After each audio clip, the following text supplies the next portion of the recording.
Did you even... Here I was an adventurer? It didn't fly for 1 second. It's not my fault. Didn't know how strong I was? I told you not to... Kidnap Tess.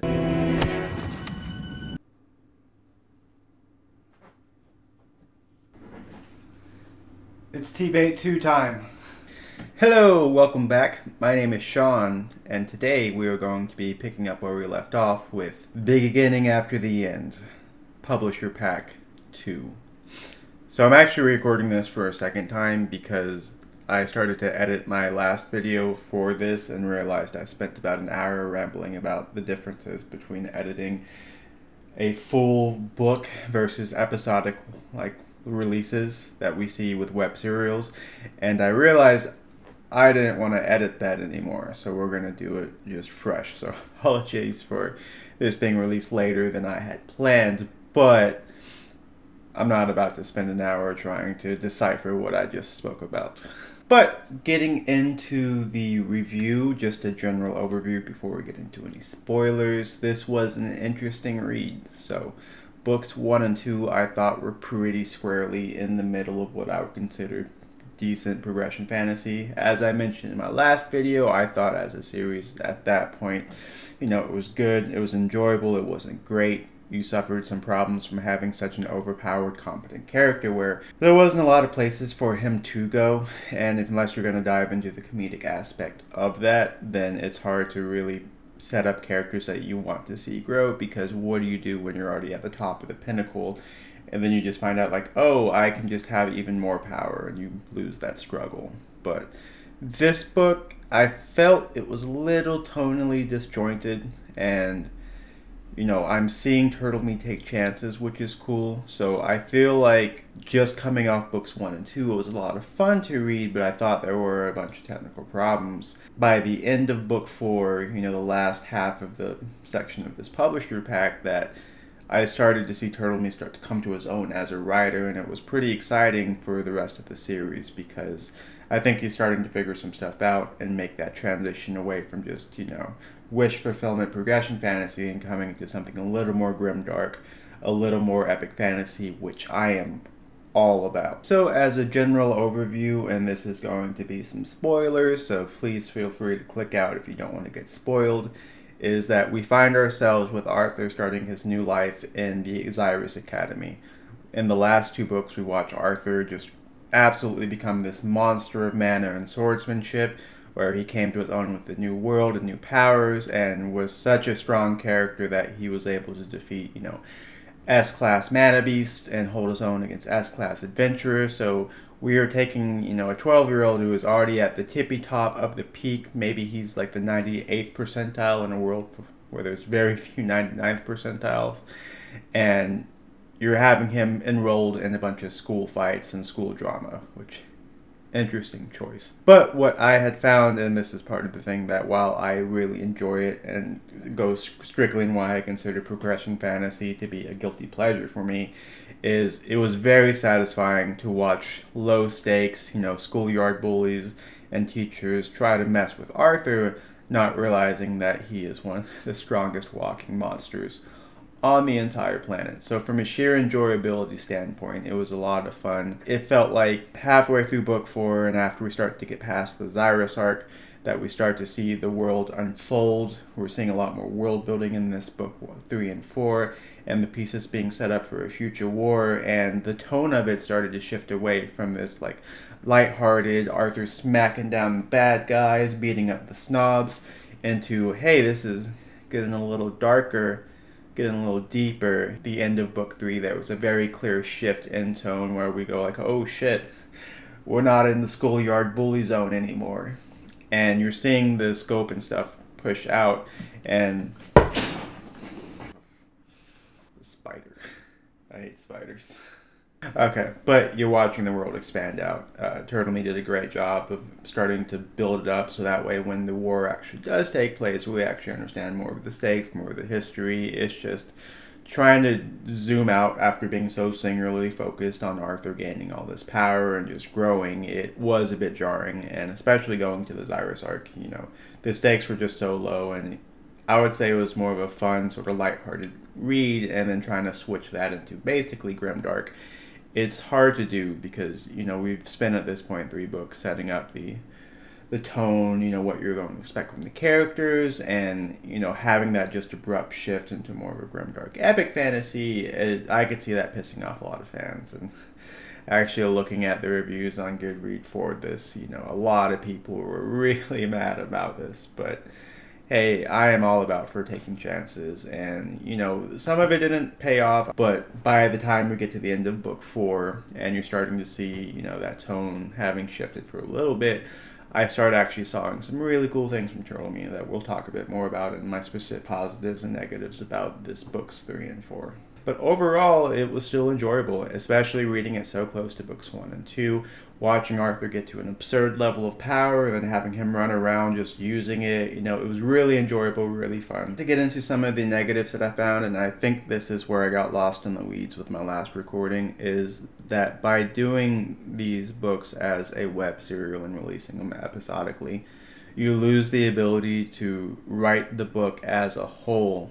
So when you're introducing these character threads and plot threads, you fully plan on using them later, but as you're writing and discovering what you're doing, you maybe don't use as many as you are. So it just feels like there's been a lot of characters at this point that have been introduced that we're never going to revisit, or if they're revisited, they're done in such an unsatisfying way that you have to ask what the point of that character was in the first place. And they'll have potentially cool motivations and backstories and a lot of fertile ground to explore and make the world richer and show off just a lot more. But what winds up happening is, for most of the characters, with only a few exceptions, they seem only to exist to showcase how cool Arthur is. And there are a few classic cases where this was, particularly disappointing. I thought Lucas had the potential to be a much better antagonist. You find out that he is this big betrayer at the end of the first 2 books, and you find out his family is very powerful. His brother is a Lancer, which is one of the strongest people on the good guy side of the continent, and the family's kind of messed up. So you had a lot of things where you could have explored his character, made him a bit more relatable, but instead it was just like, let's make him a one-dimensional shithead. That will be really satisfying when he gets smacked down, but you could have made him a lot more complex and, maybe sympathetic, if not likable. And that would have just led to more drama, higher stakes, and just, I think, a little more technical enjoyment out of it. Other characters, you have, I thought a really good example of this was from book 2, like Jasmine, when he's going off to become an adventurer, traveling with her. You find out that she's from a family who's really famous for, this one specific branch of combat magic, and she doesn't have that combat magic, so she goes off as an adventurer to prove herself to be worthy. You could have done a lot of stuff with that, and you explore the world, the house system, the nobility, and, the psychological stakes of what do you do when you don't fit in with your family. And they started to set that up beautifully, and then we get to, books 3 and 4, and, maybe we see her in, a single scene, but all of that work that we set up with the plot just never gets revisited. And so a lot more POVs are being used, and unfortunately, most of the POVs in these, books, they solely exist just to go holy shit, Arthur's so cool, or, oh man, I'm the best, I can't wait to face off against this dude, just to get, smacked down by Arthur. And I feel like that was a bit of a waste, especially later on. You had, Claire Bladeheart, and this is, towards the end of book 4, you get into her head, and she's really struggling with her family motto, actually being in danger, and her, POV wasn't internally rotating around like Arthur. And it was really well done, and it was really raising the stakes because, she is not the invincible S-class monster machine that is Arthur, so you're able to experience the world through that not invincible lens, and it was really exciting and really good, and I just wish there was more of that. And for the positives, like I mentioned, he got better. By the end of book 4, and the world was more set up, and I was really invested in seeing, oh man, what's going to happen with this war? We're finally getting stakes where, Arthur actually will be challenged. And he's running into these guys that are actually above him in the power level. And this is one of the first times in the series where you're saying, oh, Arthur's not actually the biggest fish. There are people in there that he actually has to be worried about. From an enjoyability standpoint, I thought it was pretty good. I still like the progression fantasy genre. I like the shift over towards epic fantasy. So even though I think by switching it over, you didn't get the best progression fantasy and you didn't get the best epic fantasy on its own. The potential of it and the wish fulfillment that we had with it, I thought it was still enjoyable. I like books 1 and 2. I like what he's doing. So, I enjoyed going through this and just enjoying it for what it was. The writing was steadily improving, and with this episodic format, you get to see more clear signs that as he's getting further and further into the series, the technical ability of him is improving, so that's cool. I've heard about like book 7s when it's like really good, so we're on track for it to be, great. Some of my favorite series takes a while to build up to. Like I really like the Spellmonger series, the Dresden Files. Generally, it took about like 4 or 5 books for me to like really, really get into it. Well, I would find it enjoyable, but I wouldn't necessarily call it great. And I think we're still in that stage with the beginning after the ends. I'm excited to see what happens. The lore is starting to get cool, seeing the world expand starting to get cool, and having Arthur not just be the OP mega character is exciting just because it gives him some place to go. And having him wrestle with, the fact that he is not the strongest anymore, and, how can he protect his family and his loved ones when there is an actual literal war going in there. So we're finally seeing him transition into much more unfamiliar ground where things are shakier. And with this like tonally dark shift, I think the stakes will get a lot higher and it'll be a lot funner to read. But overall, I mean, it was fun. I'm still in that it's good, it's not a great camp, but I'm seeing the potential and I'm excited to keep it going. Now, like I mentioned earlier in the negative section, my biggest gripe with this book in general was how some of the characters were handled, but I wanted to do a quick deep dive into some of the more memorable characters. So many got introduced and that I don't feel like they're actually will be coming back. I'm trying to focus on who I think actually will come back and contribute to the plot, and the ones that I just personally found interesting. But to get started, let's talk about director Good Sky.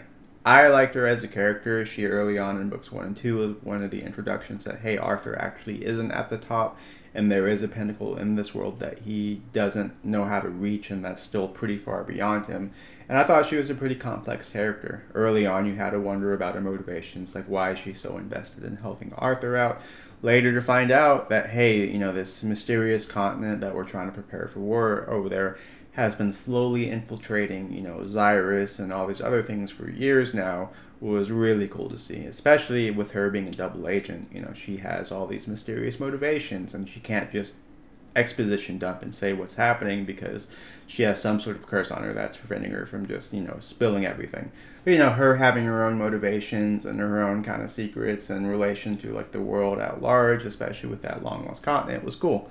One of the few motivations where you could see that she had her own goals and her own agency and was moving towards it, which unfortunately a lot of the other characters didn't have. Lucas, I mentioned earlier why I thought he could have been a much better villain, but for just what he was, which was a one-dimensional shithead, he did a very good job being a hill. So when Arthur finally got the chance to just smack him down, we really enjoyed it. But like I mentioned earlier, he had such a fertile backstory for you to explore and make him more sympathetic, explore, why the house system is, not the best to begin with, and start to explore some of the cracks in society.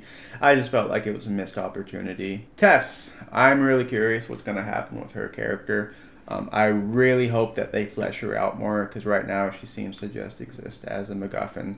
We get a lot of time in her head this one, so the POVs I thought were a little rough to begin with. They start to get better towards the end in general. But, all of her motivation seems to be just revolving around Arthur and what Arthur thinks. And, I get she's written as like a 12-year-old girl, so those focuses of the romance and everything make sense. But, her POVs were probably the most painful for me personally to read. And I thought that there was a lot more stuff that could have been done with her, especially because she is one of the stronger characters at Xyrus, and with her, Beast Core, with having an S-class monster, there was a lot she could have done with that growing power and everything. Instead, what seemed to happen with her is just she'd routinely either start drama for like Arthur to go through more and progress the plot forward, or it was just like, oh no, like she's in danger and has to be rescued, which I think happened 3 or 4 times in these books. So it got to the point where it just continuously happened, or it was that rescue the princess syndrome. So her as a character, I feel like, was another missed opportunity. Could have been done better, but hopefully as these characters mature and the writing style matures, you'll see, her start to get her own agency and motivation. Virian, on the other hand, is one of my favorite characters. He has his own motivation. He's loved. He's lost. He likes to mess around with people. He's so damn old. He's like that grumpy kung fu master that he does not give a shit about expectations anymore or, societal standards, and just does his own thing. And on top of being a really cool character, he has his own cool beast core powers and is one of the best swordsmen in the Elven Kingdom. It's a really cool, well fleshed out character whose life doesn't revolve around Arthur. So, later on as Arthur starts to gain power and the war starts to kick off, that they'll probably butt heads, and them both coming in from places of power and their own perspectives. Will be really cool just to see how these characters interact. But by far, I think he's my favorite side character. Elijah, I thought he was one of the better characters. I mean, fairly obvious he's being set up the antagonist later on in the series, just with, his secret metal powers and stuff that they were kind of glossing over, seeing the fact that not only does he have that power, but so do the bad Vitra as well. And towards the end of book 4, when he just hulks out and tries to stop the invading force, having the big bad guy starting to call him master and trying to apologize and carry him away, his unconscious body away. It seems like there is a lot more depth to this character, and just the emotional stakes of he is Arthur's best friend. It makes a lot of sense for him to be set up just for them to have very emotional battles, and probably there's a lot more going on with his characters that we've been revealed so far. But, for the camaraderie, early on back in the fun stages of the book, it was fun to see him just, utterly try and fail with girls and just kind of be a kid for a while. I liked his character a little bit better in the second book when he was still an adventurer. I feel because he is also one of the stronger characters. That was Cyrus, missed opportunity. We didn't get to see him do a lot of cool things, especially because he has his own sort of cool magic system. It seemed he was just the comic relief that just would pop up, crack some jokes, show he's clueless with these people, and moved on. But overall, I still liked him. I like what is being set up, I think, more. Cool character. I'm excited to see what's going to happen with it. Lastly, Arthur. Arthur is interesting. In my last review, I talked about this, but because he came from the pinnacle of his old life, there wasn't a lot for him to grow, at least in the sense of emotionally gaining power or control or learning how to do statecraft and stuff. Instead, it seems all the focus of his character growth is more emotional, him forming these bonds, and he has this giant secret of the fact that he's a reincarnated king that would mentally be about 40 or 50 at the time of the end of book 4.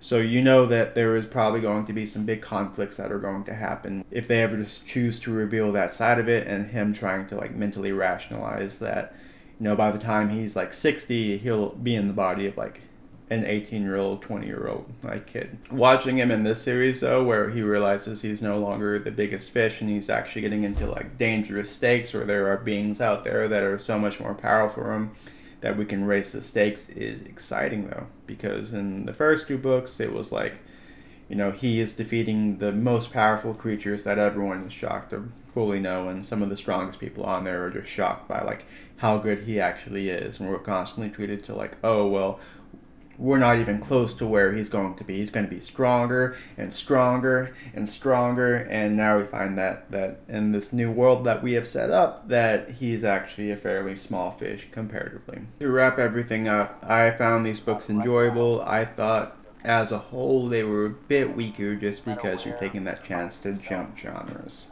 I like that chance, but if you really like the manga anime side of progression fantasy and that's what drew you in, and you pick up these books, you might be a little pissed off or disappointed. But as an epic fantasy fan, I'm pretty excited about it. So I can't wait to see what this war actually brings. Seeing Arthur have to integrate with some of these bigger races and more powerful things. Remember, he has the beast will of Sylvia the dragon, who says once he hits white core, that's when the real power is going to start to come through. So we're still in such of a stage where he clearly hasn't unlocked this full scope of his power, and so I think it was smart using this book to not really make him too much stronger, but instead build everything up around there. Having him slow it down and not really progress him too much in this, I thought was a very smart move. So it'd be cool to see what happens later on. Hopefully there's a clear vision. I know the series is still ongoing, but seeing the writing improve now and knowing it's going to get better in a few books is really exciting, because I think the best thing an author can do for each series is improve. By the time the series wraps up, it should be pretty satisfying, and I'm excited to see what happens with it. But I appreciate all you guys for sticking around and watching this video. I put a post on my announcement banner of my channel, giving you guys an idea of what the next few books that are going to be coming out. I'm trying to get a little more time to do more YouTube and release more non-book related content, so I'm not scheduling any of that just yet, but if anything pops up, that's what that's for. I'm going to finish the series of the beginning after the end and continuously do reviews on it, but I'm going to take a break to do the Spellmonger next, and then I think I'll do book 5 after that, and then whenever I finish Malazan, that's probably going to take priority, just because that's such a dense book. I just want to knock those out when I can knock them out. But hopefully you guys enjoyed it. Feel free to comment below. Hearing about how the series progresses is always cool, especially some of you guys' thoughts. I wouldn't have known that this was going to transition into an epic fantasy, so I don't think my interest would have been quite as piqued if I hadn't saw that. The original book that I was doing was going to be a bit of a throwaway, just because I just wanted a break from Malazan, and hearing that this series does get markedly better was exciting to me, and was a big motivation for me to want to go through and continue to review this series. So thank y'all for watching and interacting. Y'all take it easy.